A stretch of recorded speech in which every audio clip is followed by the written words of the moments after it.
guys, ya jumpa lagi bersama saya di sini Novia Putri Aisafitri dengan nomor pokok mahasiswa 022723111230.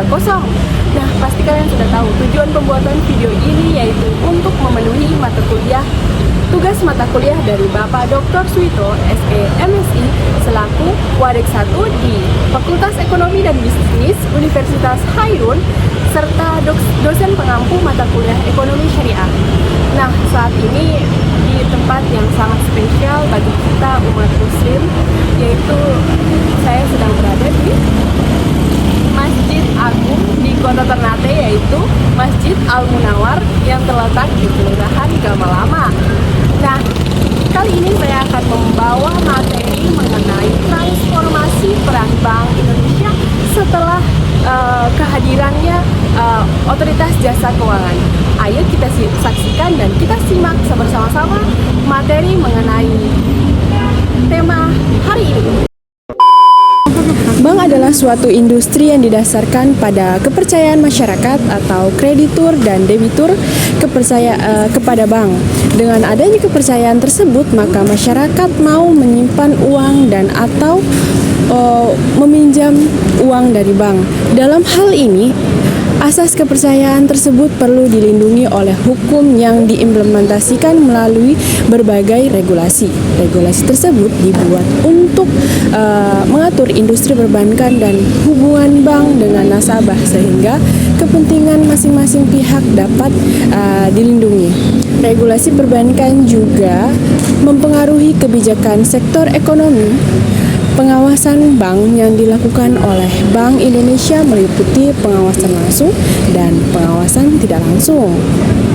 Nah, pengawasan langsung pada dasarnya pemeriksaan yang dilakukan oleh Bank Indonesia dilaksanakan secara berkala sekurang-kurangnya 1 tahun sekali untuk setiap bank. Di samping itu, pemeriksaan dapat dilakukan setiap waktu jika dipandang perlu untuk meyakinkan hasil pengawasan tidak langsung dan apabila terdapat indikasi adanya penyimpangan dari praktek perbankan yang sehat. Pengawasan yang tidak langsung terutama dalam bentuk pengawasan dini melalui penelitian, analisis dan evaluasi laporan bank, dan pengawasan langsung dalam bentuk pemeriksaan yang disusul dengan tindakan-tindakan perbaikan. Perkembangannya terakhir ini pengawasan internal bank dinilai lemah.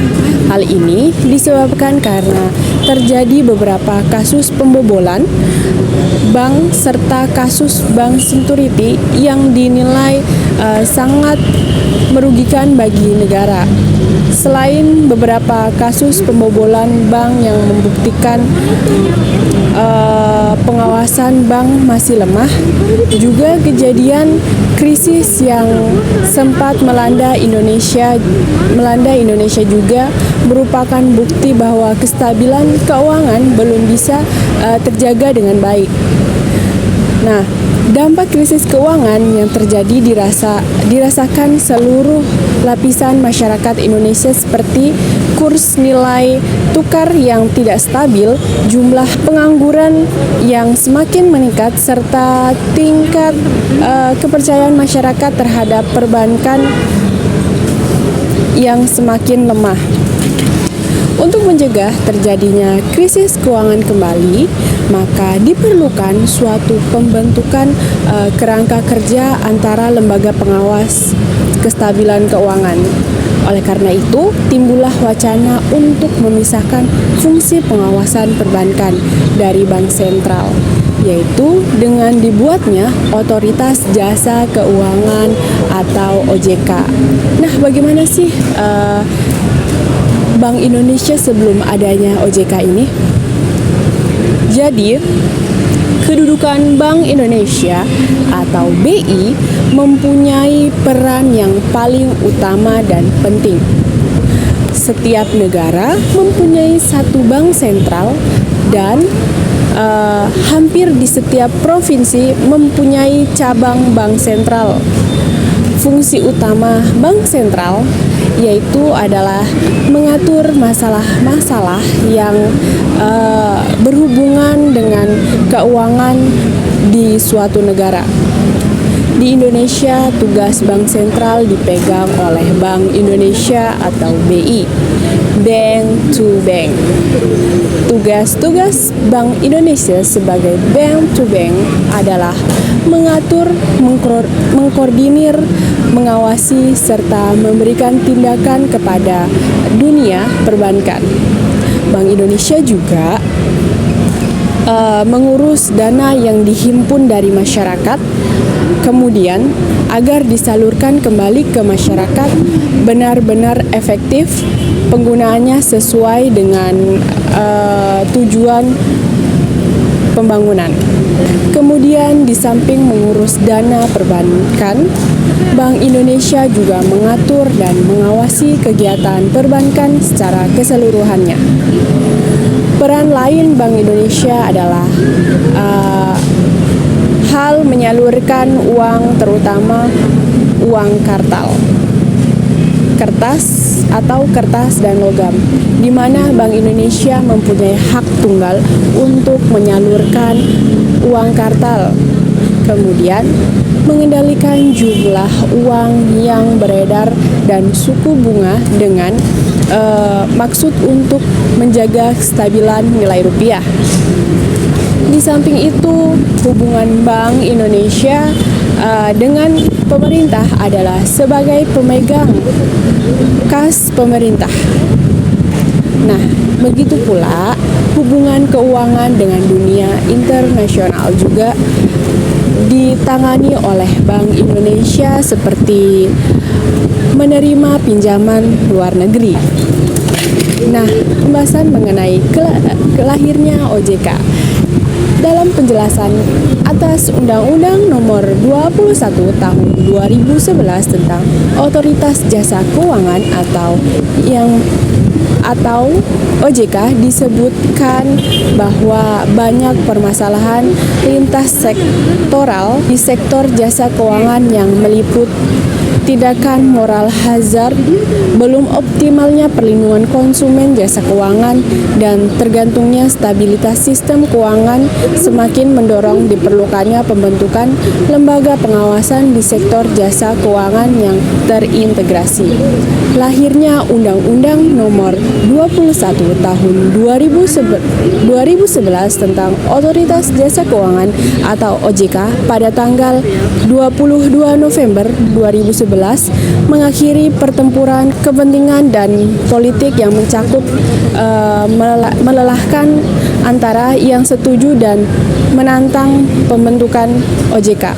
Keberadaan undang-undang ini sudah cukup lama menempel dalam rahim Undang-Undang Bank Indonesia.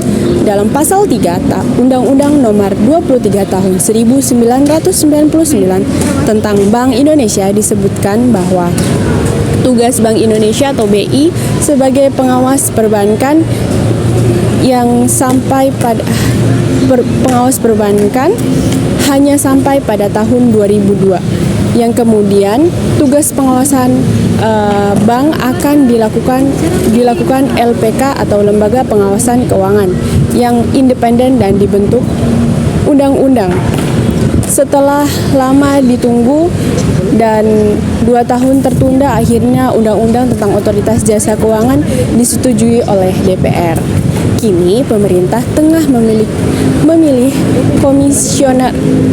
komisioner dan setelah itu ditetapkan Otoritas Jasa Keuangan bisa mulai beroperasi. Menurut ayat 2 pasal 32 Undang-Undang BI tahun 2004, OJK seharusnya berdiri selambat-lambatnya tanggal 30 Desember 2010.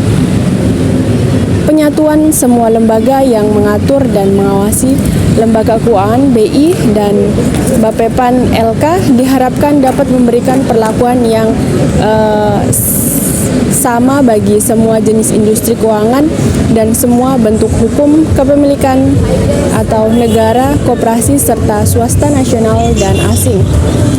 Penyatuan itu sekaligus diharapkan dapat meningkatkan efisiensi dan mengatasi keterbatasan tentang profesional serta memudahkan koordinasi antar lembaga yang selama ini berdiri sendiri. Fungsi OJK adalah menyelenggarakan sistem pengaturan dan pengawasan yang terintegrasi terhadap keseluruhan kegiatan di dalam sektor jasa keuangan.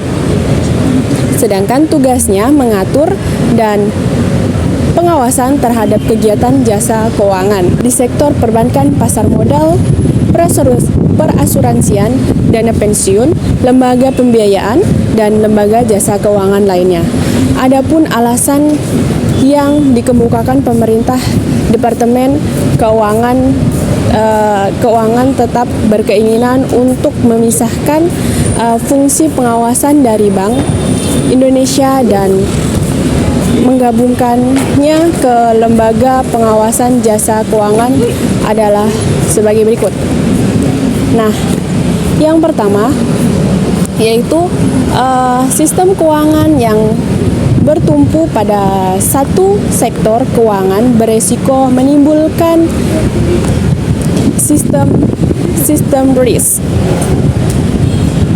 Yang kedua, kelemahan regulasi dan supervisi terhadap konglomerasi sektor keuangan.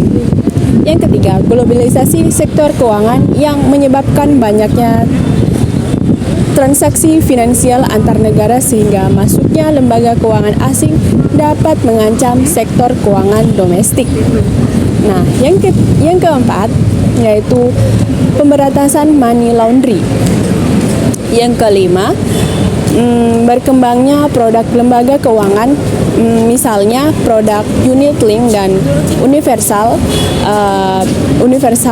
banking yang saling berkaitan sehingga menyulitkan otoritas untuk membuat batas demokrasi kewenangan. Nah, jadi setelah hadirnya OJK, bagaimana sih kedudukan Bank Indonesia setelah lahirnya Otoritas Jasa Keuangan? Ini dia topik penting pada pembahasan kali ini. Nah, Undang-Undang Nomor 21 Tahun 2011 tentang Otoritas Jasa Keuangan disahkan pada tanggal 22 November 2011. Dengan disahkannya Undang-Undang OJK ini telah mengakhiri perdebatan politik dan kepentingan yang cukup panjang. Peran BI dipangkas dan hanya mempunyai peranan dalam kebijakan moneter, yaitu menjaga kestabilan nilai rupiah saja. Fungsi, tugas, dan wewenang pengaturan dan pengawasan kegiatan jasa keuangan sektor perbankan akan beralih ke OJK sejak tanggal 31 Desember 2013. Fungsi, tugas, dan wewenang pengaturan dan pengawasan kegiatan sektor pasar modal dan lembaga keuangan non-bank akan beralih sejak tanggal 31 Desember 2012. Bank Indonesia dari semula berpendapat bahwa rencana pengalihan fungsi pengawasan bank dari Bank Indonesia kepada lembaga baru bernama Otoritas Jasa Keuangan atau OJK yang nanti akan dibentuk perlu dipertimbangkan dengan sangat cermat dan hati-hati. Kita perlu terlebih dahulu mempelajari secara seksama pengalaman negara-negara yang sudah melakukan hal serupa, termasuk kemungkinan dampak negatifnya terhadap kestabilan moneter dan sistem keuangan. Andai kata peralihan tersebut pada akhirnya memang harus dilakukan, diharapkan secara berhati-hati dan bertahap serta melalui suatu proses persiapan yang matang, baik dari sisi kelembagaan maupun sumber daya. Dalam seminar sosialisasi Undang-Undang Nomor 21 Tahun 2011 tentang Otoritas Jasa Keuangan dengan tema Sistem Pengawasan Keuangan Terintegrasi melalui Otoritas Jasa Keuangan yang disampaikan oleh Dr. Lukman Hakim, MSI, bahwa dengan adanya OJK, Bank Indonesia menjadi seperti macan ompong. BI hanya akan fokus kepada pengendalian inflasi dan nilai tukar. Kekuatan BI yang tersisa hanyalah masih mempunyai fungsi sebagai leader of last resort semata. Namun karena tidak punya kaki di sektor perbankan, kebijakan moneter melalui pengelolaan jumlah uang beredar dan suku bunga, BI kemungkinan tidak akan efektif. Hal yang menjadi permasalahan adalah adanya tumpang tindih kewenangan dan juga terjadi indikasi yang berbeda-beda dari masing-masing lembaga tentang kriteria sehat dan tidak sehatnya suatu bank. Awalnya, pengawasan bank yang sehat dan tidak sehat hanya diawasi oleh BI. Akan tetapi, setelah adanya OJK, maka pengawasan dapat dilakukan oleh OJK, BI, dan LPS. Akan tetapi, dalam hal pengawasan bank ini, BI ibaratnya harus mengetuk pintu terlebih dahulu kepada OJK, yaitu meminta izin untuk memeriksa. Dalam hal memeriksa ini, kewenangan BI juga dibatasi, yaitu BI tidak boleh memberikan penilaian terhadap suatu bank apakah bank itu dalam keadaan sehat atau tidak. Sistem pengawasan yang dilakukan Bank Indonesia pada dasarnya dilakukan dengan mengacu pada prinsip pengawasan yang dibuat oleh Basel Community. Selanjutnya, berdasarkan prinsip tersebut, Bank Indonesia mengembangkan sistem pengawasan bank yang sesuai dengan kondisi industri perbankan dan arah pengembangan perbankan Indonesia. Pengembangan tersebut didasarkan pada pengalaman dan data yang dimiliki oleh Bank Indonesia. Dibutuhkan waktu puluhan tahun untuk bisa menciptakan sistem pengawasan bank yang dimiliki Bank Indonesia saat ini. Dengan dibentuknya OJK ini, maka BI akan fokus kepada kewenangannya hanya dalam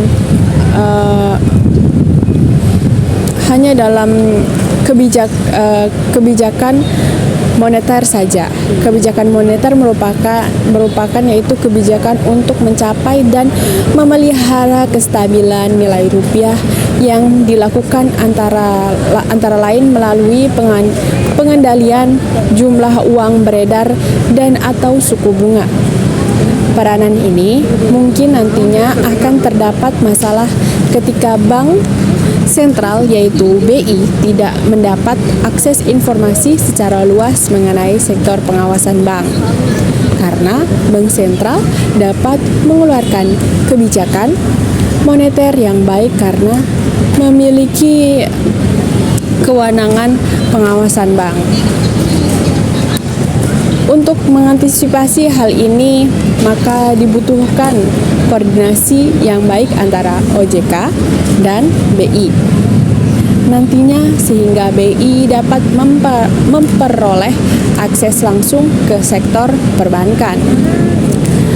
Nah, jadi kesimpulan dari penjelasan yang setelah saya sampaikan ini, dengan disahkannya Undang-Undang Nomor 21 Tahun 2011 tentang Otoritas Jasa Keuangan disahkan pada tanggal 22 November 2011, maka peran BI dipangkas dan hanya mempunyai peran dalam kebijakan moneter, yaitu menjaga kestabilan nilai tukar saja. Fungsi, tugas, dan wewenang pengaturan dan pengawasan kegiatan jasa keuangan sektor perbankan akan beralih ke Otoritas Jasa Keuangan atau OJK sejak tanggal 31 Desember 2013. Fungsi, tugas, dan wewenang pengaturan dan pengawasan kegiatan sektor pasar modal dan lembaga keuangan non-bank akan beralih sejak tanggal 31 Desember 2012. BI hanya akan fokus kepada pengendalian inflasi dan nilai tukar. Kekuatan BI yang tersisa hanyalah masih mempunyai fungsi sebagai leader of the last resort semata. Kebijakan moneter merupakan yaitu kebijakan untuk mencapai dan memelihara kestabilan nilai rupiah yang dilakukan antara lain melalui pengendalian jumlah uang beredar dan atau suku bunga.